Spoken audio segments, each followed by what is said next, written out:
Assalamualaikum warahmatullahi wabarakatuh. Baiklah, saya Aida akan menjawab mata ujian sumber daya manusia, manajemen sumber daya manusia yang dilaksanakan pada hari Sabtu 24 Desember tahun 2022 yang dibimbing atau dosen pengampu Profesor Dr. Hajah Sri Indrastuti SMM. Baik, saya akan langsung ke pertanyaan pertama, yaitu apa saja faktor yang mendukung kinerja pegawai pada instansi tempat saudara bekerja? Jelaskan dan bagaimana pengaruhnya terhadap kepuasan kerja pegawai, paparkan dengan lengkap. B. Faktor apa saja yang dapat mendukung komitmen organisasi pada instansi tempat saudara bekerja? Jelaskan dan bagaimana pengaruhnya terhadap budaya organisasi. Jelaskan. Untuk jawaban pertama, yaitu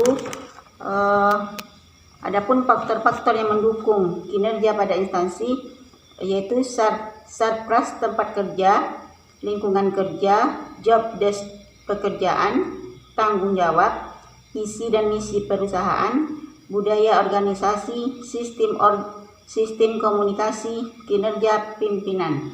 Nah, berdasarkan data analisis, data statistik membuktikan bahwa kepuasan kerja pegawai berpengaruh signifikan positif terhadap kerja pegawai. Hal ini menandakan semakin tinggi kepuasan kerja karyawan, maka pegawai akan menunjukkan kinerja terbaiknya.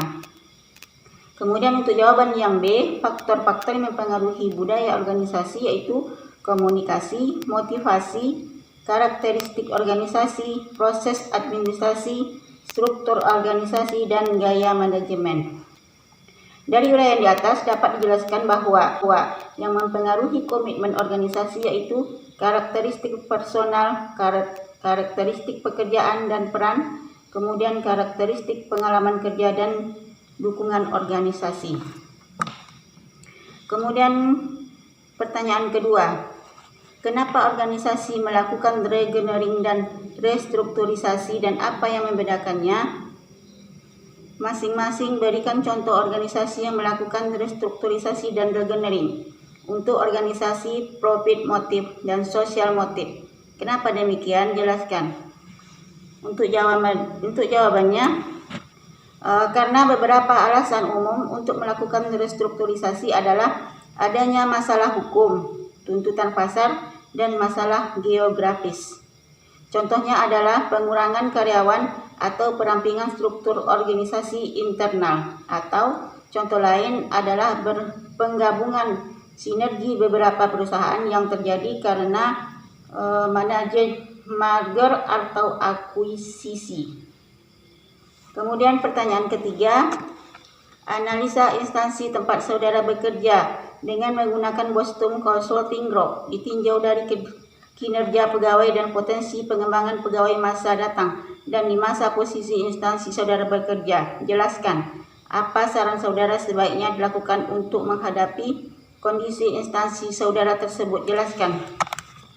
Nah, di sini saya hanya menjelaskan jika menganalisa suatu instansi tempat saya bekerja dengan menggunakan Boston Consulting Group ditinjau dari kinerja pegawai adalah baik itu di masa mendatang dan di masa sekarang, yaitu menyusun rencana kerja yang akan dilaksanakan yang kami kenal di suatu instansi pemerintah, yaitu SKP, yang dikenal dengan sasaran kinerja pegawai.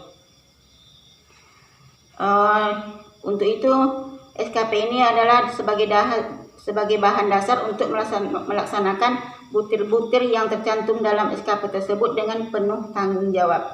Kemudian mengevaluasi atau membuat laporan yang telah dilaksanakan di dalam butir-butir SKP tersebut. Selanjutnya menandatangani SKP tersebut ke atasan.